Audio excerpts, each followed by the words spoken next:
जो अभी बारिश हुई है, इसको भी प्री मानसून ही हम कह सकते हैं। जो जहाँ पर जैसे मिडवे की बात कर रहे हैं रास्ते की, तो वहाँ पर जिनकी प्राइवेट ज़मीनें थी वहाँ पर लोगों ने कटिंग की थी और उस कटिंग के चलते जो थोड़ा स्लोप अनस्टेबल हुआ और उसकी वजह से वो बारिश के साथ रोड पे आया। रोड को हमने जल्दी से जल्दी खोलने का प्रयास किया और वो खुल भी चुका है।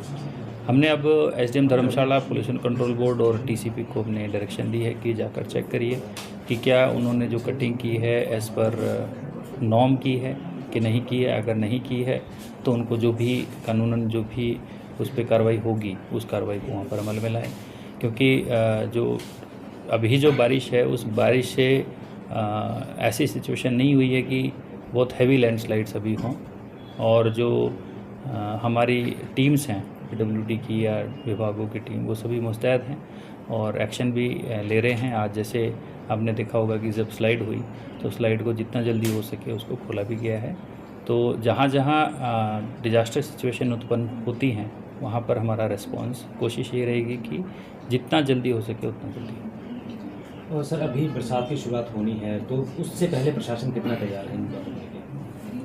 हमने जो जितने भी विभाग हैं उनके साथ रिव्यू बैठक भी ले ली, स्टेट ने भी हमारे साथ रिव्यू बैठक ले ली और बैठक के नतीजे ये निकलते हैं कि जितने भी डिपार्टमेंट्स होते हैं उनको एक सेंसिटाइजेशन हो जाता है कि अब हमें तैयार रहना है।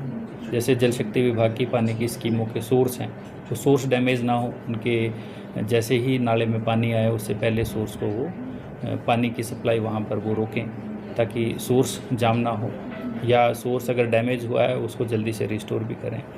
सिमिलरली पीडब्ल्यूडी के लिए जो वल्नरेबल पॉइंट्स हैं, जहाँ जहाँ रोड हर बार टूटता है या हर बार वहाँ पर स्लाइड होती है, क्योंकि नया निर्माण जहाँ होता है वहाँ पर लैंडस्लाइड्स होती ही हैं, पत्थर आते हैं, मलबा आता है, तो उसको हटाने के लिए मशीनरी का डिप्लॉयमेंट वो लोग करके रखें। बिजली बोर्ड जहाँ पर भी पेड़ गिरें या कुछ तार का टूटने का या कोई पाइप इनका जो पोल होता है उसको गिरने की अगर बात होती है तो उसको जल्दी से जल्दी वो रिस्टोर करें, और ट्रांसफार्मर अगर कहीं पर डैमेज होता है उसको भी रिस्टोर करें। तो वो जो तैयारी उनकी है उसको वो लोग एक बार बैठक के माध्यम से उनको मैसेज चला गया है कि वो अपनी तैयारियों को ठीक तरीके से चाक-चौबंद कर लें।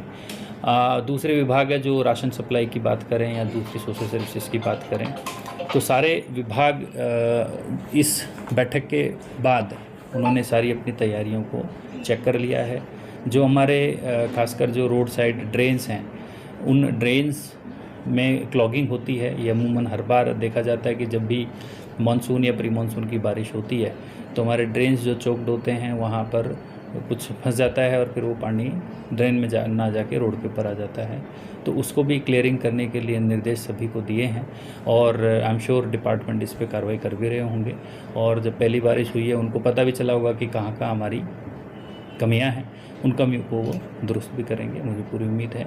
और समय के साथ will be in mode of alertness, और आईएमडी की जो रेड एंड ऑरेंज अलर्ट जब भी आएगा तब हम दोबारा एक बार पूरी सिचुएशन को रिव्यू करेंगे। सर, अक्सर पर्यटक जो हैं वो नदी नालों में उतर जाते हैं और अपनी जान को जोखिम में डालते हैं, उन पर क्या प्रशासन की अपील रहेगी या प्रशासन की क्या रहेगी? एक हमने डीएम एक्ट में एक अभी ऑर्डर भी निकाला है और कहा है कि हाई फ्लड लेवल से नीचे कोई भी व्यक्ति, पर चाहे लोकल हो चाहे पर्यटक हो, अनावश्यक रूप से ना जाएं। जब कोई उसका जो जेन्युइन वर्क है उसके लिए अगर वो जाता है अलग बात है, बट अनावश्यक रूप से वो खड्ड में ना उतरें। और जो डिपार्टमेंट्स हैं जो एचएफएल को मार्क करते हैं, खासकर जल शक्ति विभाग जो एचएफएल मार्क करता है, जहाँ जहाँ प्लेसेस हैं जहाँ से लोग उतरते हैं, अप्रोच बनी हुई है, वहाँ पर एटलीस्ट मार्क लगा दे कि भाई ये एचएफएल है, इससे नीचे जाना खतरे से खाली नहीं होगा। साथ ही साथ जो प्रोजेक्ट्स हैं, अलग अलग जगह प्रोजेक्ट्स लगे हैं, उनको भी हमने कहा है कि भाई आप लोग भी अपना अर्ली वार्निंग सिस्टम जो है उसको दुरुस्त करके रखें, और जब भी आपदा की स्थिति हो तो हम आपके सिस्टम को इस्तेमाल कर सकते हैं।